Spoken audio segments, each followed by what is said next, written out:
Cadbury Camp is an Iron Age hill fort in Somerset, England, near the village of Tickenham.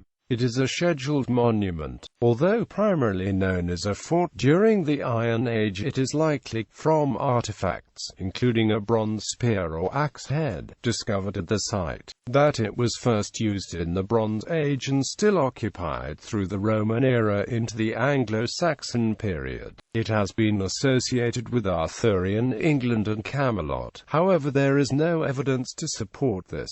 The 7-acre hill fort is well preserved, and is managed by the National Trust through a high-level stewardship agreement with Natural England, which involves tree clearing, including non-native Turkey oaks, and management of the scrub. The name Cadbury is derived from Cad is Byrig. Byrig is the Anglo-Saxon word meaning fortress or town, which is frequently, but not exclusively, used to refer to hill forts. It is one of 3 sites in Somerset to include the Cadbury name, the others being Cadbury Castle, near South Cadbury, and Cadbury Hill, which is also known as Cadbury Kongs Bray to distinguish it from the other sites. Location: Cadbury Camp is situated on a natural ridge between the Gordano Valley and the North Somerset levels, next to the Limebreach Wood Ancient Woodland and Nature Reserve. History: the hill fort was constructed during the Iron Age, probably by the local Doboni tribe. However, the details are not fully known. The discovery of a bronze spear or axe head at the site indicates use before the Iron Age. The Bronze Age spearhead is in the Museum of Somerset in Taunton. Hill forts developed in the late Bronze and early Iron Age, roughly the start of the first millennium BC. The reason for their emergence in Britain and the purpose has been a subject of debate. It has been argued that they could have been military sites, constructed in response to invasion from continental Europe, sites built by invaders,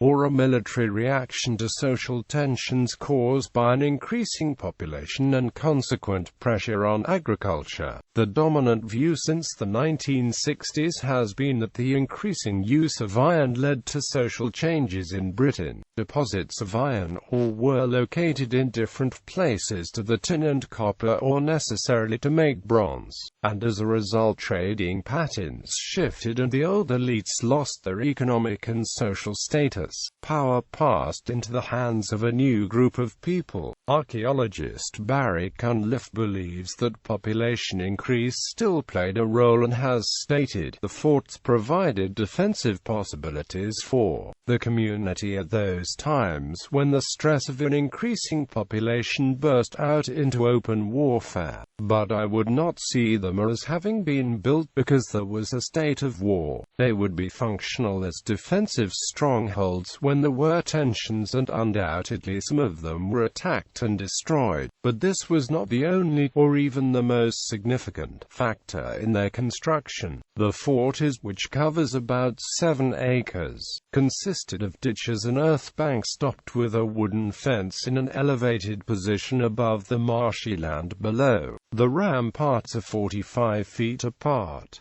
It extends approximately 190 meters from north to south and 160 meters from east to west. The ditch is around 2 meters deep and the ramparts rise up around 1.5 meters. After the Iron Age, occupation may have continued into the Roman era, indicated by the discovery of pottery fragments, a small stone statue of Mars possibly from a Roman temple, and coins of Claudius Gothicus and Valentinian II. The site may still have been occupied into the Anglo-Saxon period. Several of the finds were uncovered during excavations by Harold St. George Gray in 1922, although the coin dating from around 370 was discovered in 1945 and a Romano-British relief in the inner defensive ditch in 1974.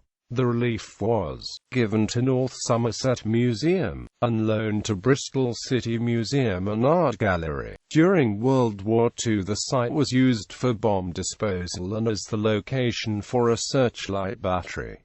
Current management. The site was once part of the estate linked to Clevedon Court. It is now managed via a higher-level stewardship agreement between the National Trust and Natural England. This has involved removing trees whose roots are growing into the earthen banks of the site. In particular, non-native Turkey oaks, which provide a habitat for damaging gall wasps, are being removed. Cattle are also being used to manage the scrub and encourage the growth of flowers such as orchids. Myths and legends. Local legends associated with Arthurian England and Camelot, though these may be due to confusion with the better-known Cadbury Castle, near South Cadbury, some 50 miles to the south.